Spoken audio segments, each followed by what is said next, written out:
2025년 새해 벌써 열흘이 지났습니다. 이쯤 되면 2천만 직장인들이 꼭 해야 할 일이 있죠. 바로 13월의 월급 연말정산인데요. 내가 얼마를 받을 수 있을지, 반대로 토해내야 하는 건 아닌지 불안하신 분들, 저도 매번 하는 연말정산인데 이 세액공제인지 소득공제인지 이게 너무 맨날 헷갈려요. 그리고 연말정산은 처음인 새내기 직장인은 물론 올해 추가된 공제를 챙기고 싶은 경력 선배들을 위해 준비했습니다. 올해 연말정산 달라진 점과 어떻게 하면 세금을 조금이라도 더 돌려받을 수 있을지 알아봅니다.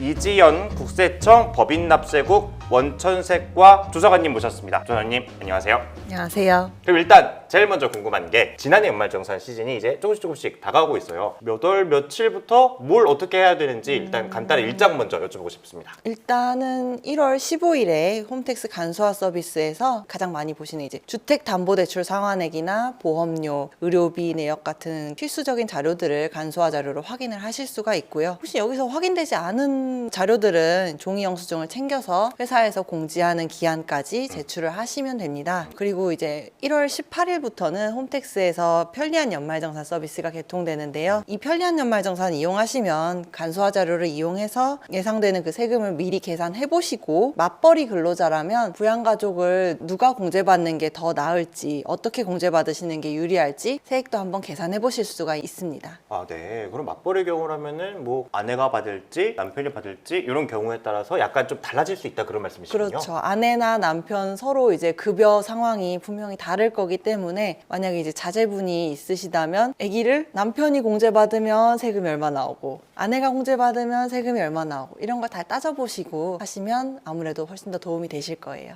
그걸 미리 보기가 가능한데 요게 바로 이제 한 일주일 정도 남았네요. 이번 달 18일 정도부터 확인이 가능하다. 네, 해보실 수 두시고. 있습니다. 당장 궁금한 거는 이렇게 해서 이제 미리 보기를 했어. 요 돈 나는 나한테는 언제 들어오는 건가요? 환급금이 지급되는 일정은 이제 사실 회사마다 다 다릅니다. 네, 대부분은 이제 4월 초 안에는 지급받으실 수가 있고요. 자세한 일정은 이제 회사의 자금 집행 일정에 따라서 다르기 때문에 회사별로 아마 미리 공지들을 잘 해주시는 걸로 알고 있습니다. 대부분은 이제 2월 급여 때 많이 반영을 해서 주시고요. 정확한 일정은 급여팀에 물어보셔야 됩니다. 네, 여러분 국세청이 아니에요. 회사 급여팀에 물어보셔야 된다는 그게 가장 빠른 수단이다. 그러면은 이어서 이제 가장 중요한 부분이라고 할 수 있는데 올해부터 연말정산에서 좀 늘어나는 공제가 있거나 내가 뭔가 더 받을 수 있는 기회가 있다. 그런 게 있다면 뭐가 있을지 여쭤보고 싶습니다. 아무래도 가장 많이 지출되는 항목 중에 하나가 주거비죠. 주거비로 지출되는 금액이 적지 않은데 혹시 이제 월세로 거주 중이신 분들께서는 올해부터 월세 세액공제 요건이 좀 상향된 점 유의해 보시면 좋을 것 같습니다. 이제 공제 대상 월세 한도가 작년에 이제 750만 원까지였는데 올해는 1000만 원까지로 늘어났어요. 많이 늘었네요. 네, 뭐 1000만 원을 다 받으시는 건 아니고 원래는 이제 750만 원에 15% 혹은 뭐 17%까지 받을 수 있던 걸 이제 1000만 원에 대해서 이제 15%나 17%가 적용이 되는 것이고요.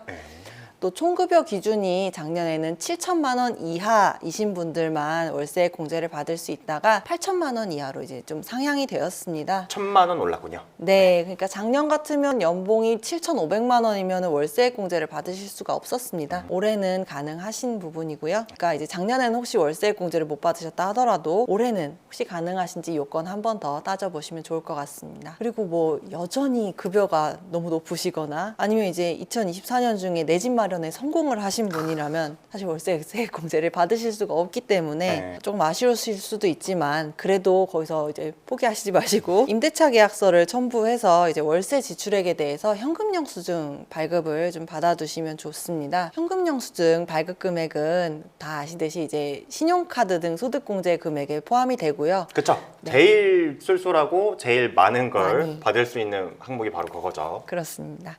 그리고 이제 신용카드 사용 금액보다 현금 영수증 사용 금액이 소득 공제율이 2배가 더 높습니다. 그럴 뿐만 아니라 이제 2024년도에는 신용카드, 체크카드 그리고 현금 영수증으로 사용하신 그 총 소비 금액이 2023년에 그렇게 소비하신 금액보다 5%를 초과해서 늘어나는 경우에는 그 초과분에 대해서 100만 원 한도로 추가로 소득 공제를 해드리기 때문에 그러니까 작년에 100만 원을 썼다면 올해는 105만 원을 초과하는 부분부터는 추가로 10% 소득 공제가 가능합니다. 있습니다. 월세 세액공제를 받으실 수 없다 하더라도 그 부분 현금 영수증으로 챙겨두시면 좀 더 혜택을 받으실 수 있습니다. 근데 뭐 아시다시피 여러분 이 신용카드나 체크카드나 현금영수증 이 공제율이 조사관님 말씀처럼 조금씩 다르니까 전략적으로 내가 어디에서 어떤 혜택을 더 받을 수 있을지 꼼꼼하게 따져보시면 더 좋을 것 같습니다. 그럼 요점 외에도 추가적으로 살펴봐야 될 부분이 있다면 또 어떤 게 있을까요? 주택청약저축에 납입하신 금액은 연간 300만 원까지, 그리고 청년형 장기집합투자증권저축, 그러니까 청년형 장기펀드라고들 하세요. 거기 납입한 금액은 최대 600만 원까지 납입액의 40%를 소득공제 받으실 수가 있습니다. 그리고 이제 연금계좌에 납입하시는 금액도 퇴직연금까지 합하면 900만 원을 한도로 총급여 한도에 따라 최대 15%까지 세액공제를 받을 수 있어서 절세 방안으로 많이들 이제 생각하시는 방법 중에 하나입니다. 뭐 이제 다만 이제 좀 주의하실 점이 있다면 이제 금융상품들은 해지할 때 제한이 좀 있습니다. 네. 주택청약저축은 납입하시고 5년 이내에, 그리고 청년형 장기펀드는 납입하시고 3년 이내에 해지를 하시면 소득공제로 절세한 금액을 한도로 해서 가산세가 좀 부과되는 부분이 있으니 유의하셔야 되고요. 연금계좌도 60세 이후에 연금으로 수령하기 전에 중도에 해지를 하시면 15% 기타 소득세가 부과됩니다. 그렇기 때문에 이제 중도 해지가 발생하지 않도록 납입 금액을 적정하게 조절하셔야 되는 상품인 점 꼭 유의하셔야 됩니다. 그렇죠. 원래 뭐 이런 상품들이 각자의 목적에 따라서 네. 마련된 상품들이고 그거에 따라서 나라에서도 이제 좀 세금을 아껴주는 그런 취지이니 네. 만약에 뭐 중간에 뭐 해지를 한다거나 발을 뺀다 그럼 당연히 이제 네. 그동안 받았던 혜택을 뱉어야 될 수 있다. 예. 그런 거를 조심해야 된다. 그런 네. 말씀이시군요. 사실 연말정산 하시다 보면은 가장 많이 실수하시는 부분은 이제 연간 소득 기준을 초과한 부양가족을 공제 대상자로 올리는 경우에요. 전업주부나 아니면 뭐 학생이라 하더라도 아르바이트를 해서 연간 총급여가 500만 원을 초과해서 발생하거나, 요즘 많이들 하시죠, 서학개미라고들 하는데 해외 주식을 양도해서 100만 원 이상 차익을 이제 얻는 경우는 자주 발생할 수가 있기 때문에 그런 가족은 기본공제 대상자로 올리시면 안 됩니다. 맞죠. 이게 뭐 500이라는 금액이 작게 느껴질 수 있겠지만 연간 500이면은 한 달에 뭐 50만 원, 60만 원만 네, 벌어도 맞아요. 연간 500 그냥 넘어갈 수도 있고. 네, 그리고 요새 뭐 주식 투자 진짜 워낙에 많이 네, 하니까 워낙 많이 하니까. 네, 네. 그냥 좀만 뒀다가 좀만 올라도 100만 원 1년에 진짜 벌 수도 있거든요. 그렇죠. 그러니까 네. 이런 부분의 소득들이 다 부양가족 기준에 해당하지 않는다. 예, 해당하지 않습니다. 근데 소득 기준을 초과한 배우자나 자녀를 이제 기본공제 대상자로 올리면은 그 150만 원 인적공제뿐만 아니라 그분들이 사용하신 신용카드 사용액, 그리고 그분들을 위해 지출하신 뭐 보험료, 뭐 기부금 지출, 그리고 대학교 등록금 특히 크죠.